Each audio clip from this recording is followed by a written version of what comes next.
Tonight, some jarring new revelations about President Trump's call with the head of Ukraine that is the center of the impeachment inquiry. A former Watergate prosecutor will join us, and he says what Trump did is worse than what Nixon did. Then, a debate over free speech. Is it illegal to yell out racial slurs even though they're not named at anyone in particular?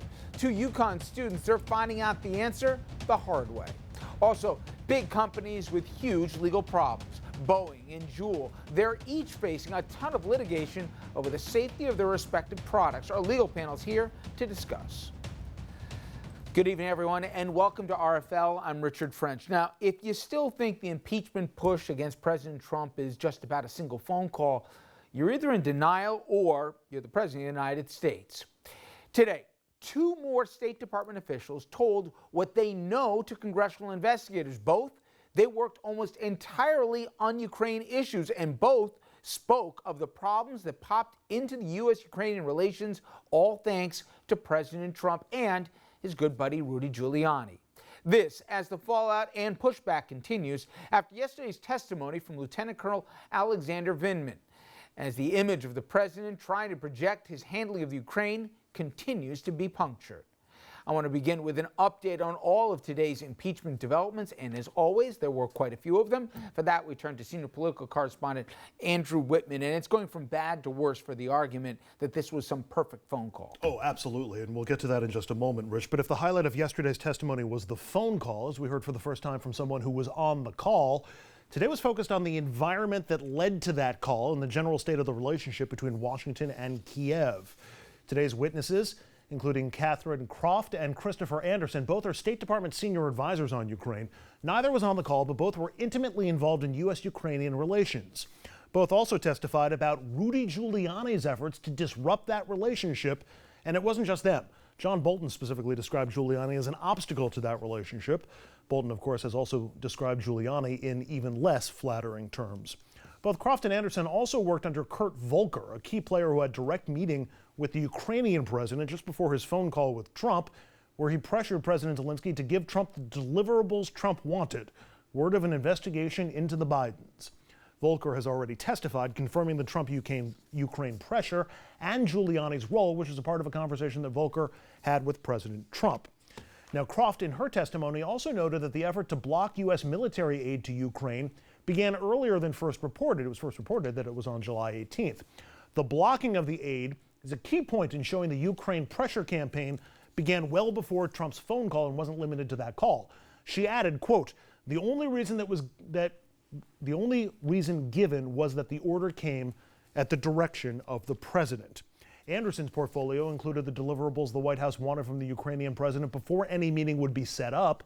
A commitment to fighting corruption was among them, but it's not clear if Anderson knew at the time that corruption included the Trump's demands related to the Bidens.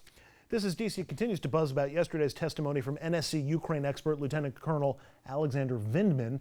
Vindman discussed White House meetings where Trump officials specifically mentioned investigations into the Bidens, and he told the panel he was concerned President Trump was personally blocking $400 million in military aid to Ukraine to force that country to publicly announce an investigation into Biden and his family.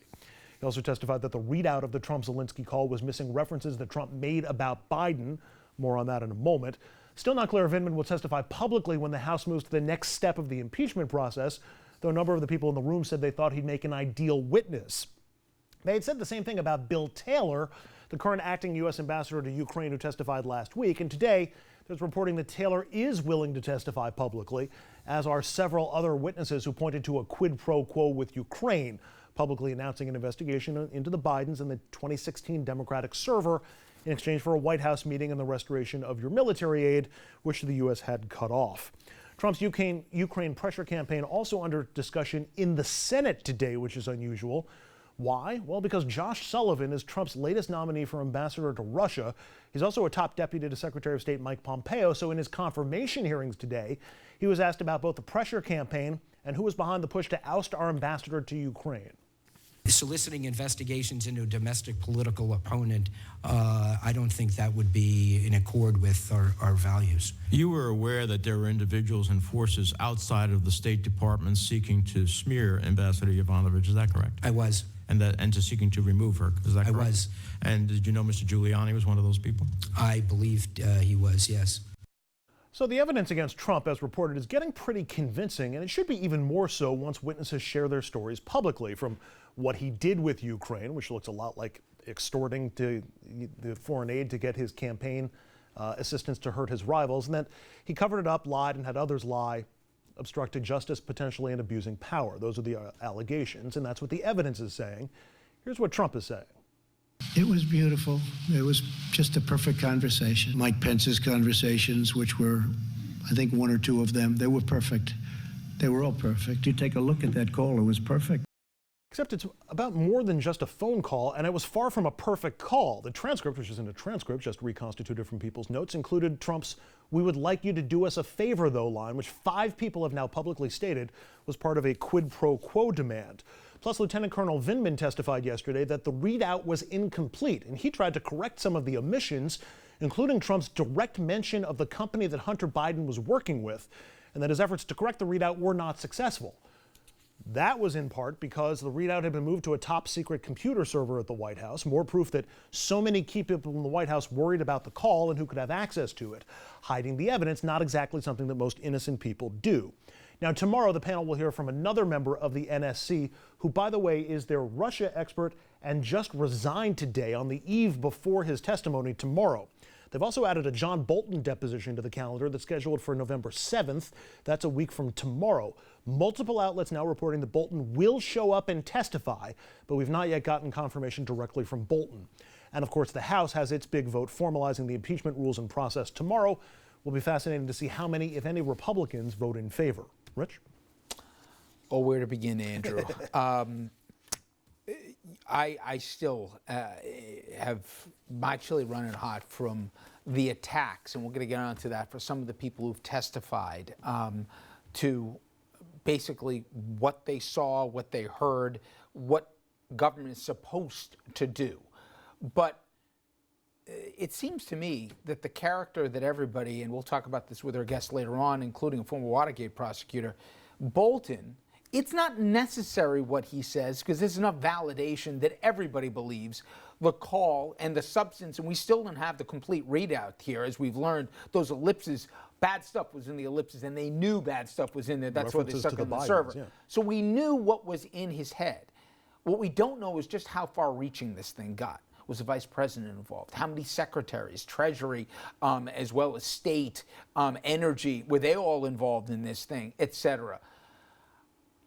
Where do you think? Because the one thing we know is every time Bolton had a problem with the president, somehow, some way it got leaked out there. Mm-hmm. He had a way of getting it out there. But yet, he's not only been a lifelong Republican, but he's been an arch conservative and a hawk at that. Do you have any gut as to where he'll go? I mean, he's definitely a squeaky wheel, and you talk to people or you read people who have dealt with him, and he's generally described as a pretty straight arrow. And an institutionalist. He believes in the wheels of government. Yes, even if his positions may be a little bit outside the mainstream on some key issues. So my guess is he's itching to talk, first of all, to clear himself, and second of all, to show, look, all the work that I did was flushed down the drain by Rudy whispering into Trump's ear. I don't know how far up the chain of command he's going to take it. He's also important because he's such a big name and he's so instantly recognizable. He also likes the camera, too. He does, yes. But he would add, his testimony would add some credibility, perhaps to some people who are on the fence or people who are doubting some of what they've heard. Sometimes, I'm sorry, folks, I give homework to the audience. And because for time purposes, we just don't have enough to get into all of it. But please, don't listen to me, don't listen to people on different networks. Do your own research in terms of the career of Ambassador Taylor and Lieutenant Colonel Vindman. If you look at their public service, what they've done both in uniform, been injured on the battlefield representing our country, and what they've done in the public service after it, and who asked them, by the way, to be part of this administration, I defy anyone to call them anything but a patriot and also what we hope our public servants could be.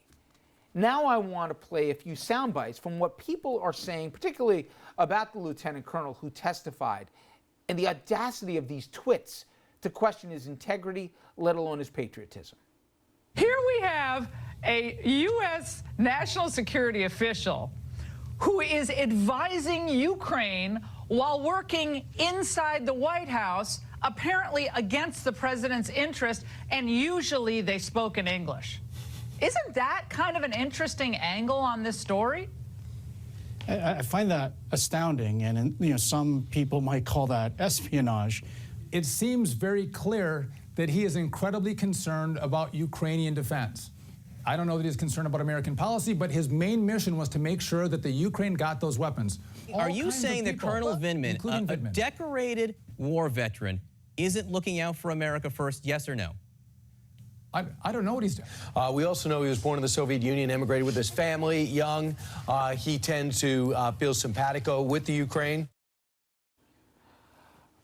Okay, I only have a minute here to say, but that middleman on CNN, who, by the way, for whatever reason, they've chosen to retain, okay? So he's a paid commentator. He was a former congressman until recently from Wisconsin. His grand service to the country was he was on The Real World on MTV, and then he was a log roller before he decided to run for Congress. For that insignificant twit to question the patriotism and the service to country of what the job demanded out of Vindman, after what he's done for this country, I find so reprehensible. And to me, you're going to find an idiot everywhere you look. But as a national party, where are the Republicans? Now, I know Lynn Cheney, we don't have time for it. The congresswoman and daughter of the former vice president, the congresswoman from Wyoming, stood up and said, don't you dare question him. Mm-hmm. But she was not a voice in a cast of thousands for Republicans. She was one of only a few. And yes, McConnell also said something along the same lines, if not as strong.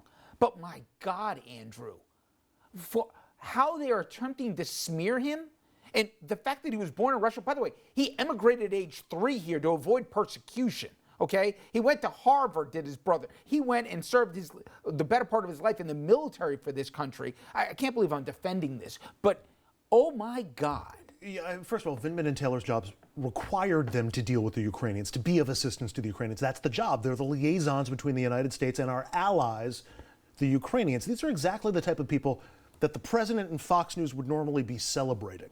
Nobody loves the military like we do. They wrap themselves in the flag. And I apologize. Ambassador Taylor was coaxed out of retirement by Secretary Pompeo to please come and be involved with Ukraine. So he was asked to come out of retirement to work here, and now look what they're saying. I point out, or I'll just mention, the president gave another Medal of Honor today, this afternoon, talking up the heroics of that soldier, has been talking up the heroics of the dog who was involved in the raid against al-Baghdadi. So when it serves their purposes, they're happy to talk up the exploits of our military. But when that person is somehow in contradiction to the president of the United States, well, I think we just found out where the loyalties really lie, whether it's between the president or between everything they say that they hold dear that represents this country. And by the way, what those men swore to take an oath to protect this country from enemies foreign and domestic, they're doing their jobs, they're putting, by the way, their careers on the line, and they're respecting a thing called the Constitution, which seems to be, at least for one party here, something maybe you say privately but not publicly. All right, when we come back here, Andrew, thank you very much. One of the Watergate prosecutors, he'll join us with his take on the impeachment inquiry. A spoiler alert, he thinks this president ought to be impeached for a whole lot of reasons.